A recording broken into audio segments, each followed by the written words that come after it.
I'm Mason with Live Oak Testosterone here in San Angelo, Texas, and I see hundreds of patients every year. And if you looked at the lab work, you'd swear the charts were flipped upside down. The 60-year-olds usually have higher testosterone than the guys in their 30s.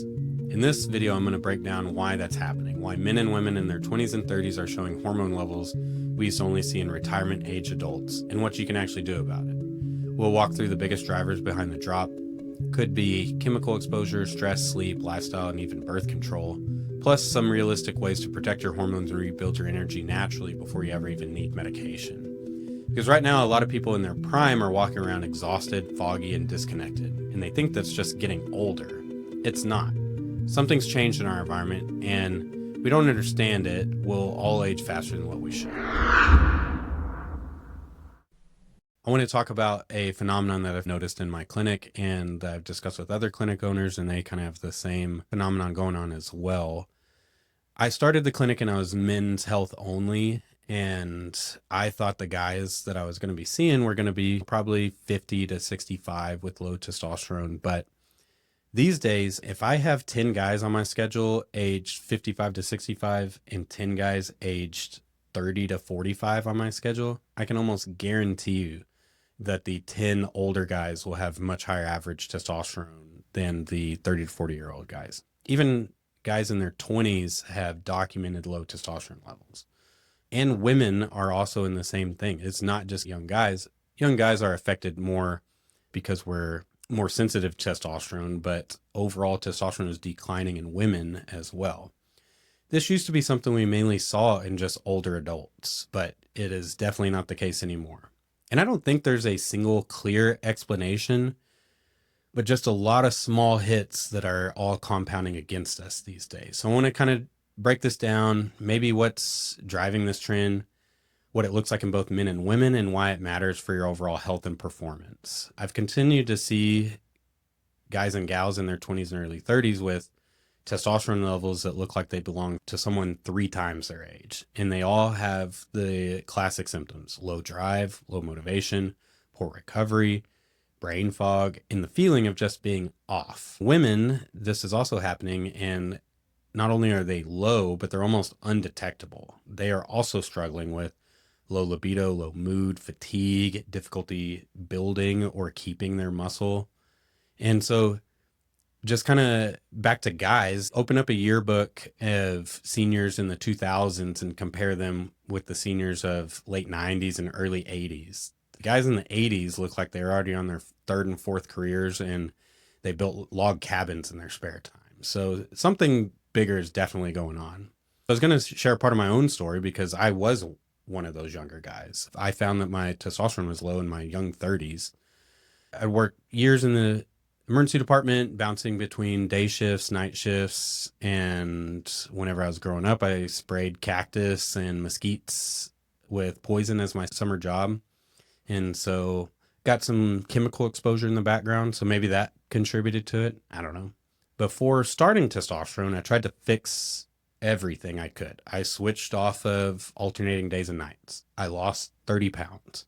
I was training consistently. I tried to clean up my diet. I stopped microwaving in plastic. I switched to more natural shampoos, soaps. I tried all of the testosterone boosting supplements, vitamin D. And even after all that, my levels were still low. And at the time I was really struggling, I'd say the most with just overall mental health. And I was going to talk with a primary care provider about getting on the traditional depression, anxiety meds, but I just wanted to check the hormones. I started becoming interested in it a little bit. And, with the low testosterone, if that's not the case, I'll go down that route further. And for me, testosterone made a world of difference. I finally felt like myself again. And so when I say this from both sides, as a patient and a provider, I mean it. But I don't think there's a single cause of this epidemic of low testosterone in everybody. I think it's just a combination of factors, and we've just been exposed to them for decades. Cumulative hits model. Each hit may be really small on its own, but stack them together and the system begins to break down. So let's kind of go through the biggest ones. We live in a world that's constantly bathing us in chemicals that our grandparents never dealt with. Plastics, pesticides, herbicides, household cleaning products, synthetic fragrances, the clothes that we wear. And really, these chemicals, I don't fear chemicals specifically a lot of times. I mean, they have good safety profiles. And if they're in our food or stuff, they typically have gone through rigorous safety stuff.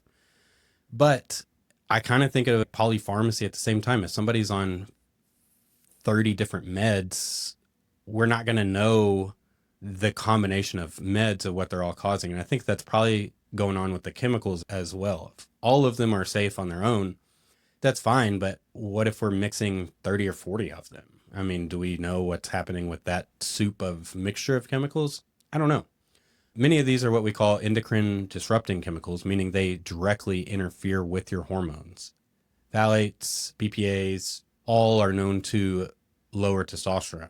And get this, a study out of the University of New Mexico in 2024 actually found microplastics inside of every single human testicle. They found 12 different types of microplastics, and the researchers thought this buildup might be somewhat linked to the declining sperm counts and overall decreased testicular function of these young males.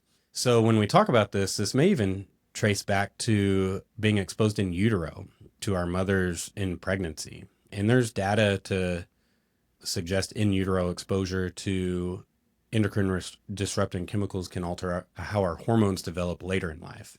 So we're marinating in this from before we're even born. And whether that's the case or not, next is just our modern lifestyle. We sleep less, we live under fluorescent lights, we're more stressed, we sit more, we move less, we carry more body fat on us than we ever have before. Each one of these is just slowly chipping away at our hormones and testosterone. Chronic stress drives cortisol up. Cortisol can suppress testosterone production. Excess body fat increases aromatase activity, and that's the enzyme that converts testosterone into estrogen. Poor sleep reduces natural hormone pulses that occur overnight. And to top it off, many people undereat protein or overeat processed foods that drive up inflammation and contribute to insulin resistance. Two more enemies of our healthy hormone balance. And this is not just a male issue. Women also make testosterone. It's just in smaller amounts. It's critical for their energy, focus, motivation, libido. But more and more women are showing near zero testosterone levels. Some of this comes from synthetic birth control, which suppresses natural testosterone production and drives up SHBG. So any of the testosterone they do have is just bound up and is not being used by their tissues. Some of it is the same environmental and metabolic stress that men face. The overall result is low drive, brain fog, poor muscle tone, fatigue, and the something's missing feeling. And we've normalized it, but it's definitely not normal. First and foremost, recognize this as a real multi-factor issue, not just a trend or a marketing buzzword. And it's not your fault if your hormones are struggling.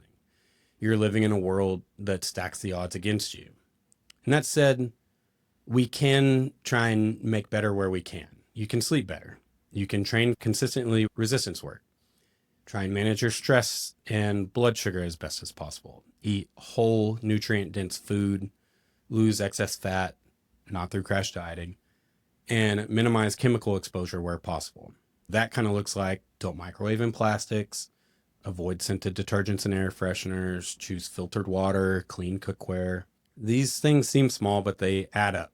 So here's my takeaway. The trend of younger people with low testosterone isn't just in your head. It's happening, and it's a mix of environment, stress, metabolism. And it's not about chasing some superhuman number. It's about understanding that your hormones are a reflection of how your entire system is functioning. And when they're low, it's often a signal that your body's overwhelmed. So take it seriously, get educated, ask good questions, make small, consistent changes that protect your hormone health in the long run. Because when your hormones are optimized, your brain, your mood, your energy, your drive all start firing again. And I'm not saying everyone has to be put on testosterone or hormone therapy, but I am saying that testosterone therapy may be warranted if you're symptomatic and showing the signs of testosterone or overall hormonal decline. Thanks for watching. Take care of those hormones. If you're liking this content, be sure to like and subscribe if you haven't, and be sure to get out there and do something today that your future self will thank you for.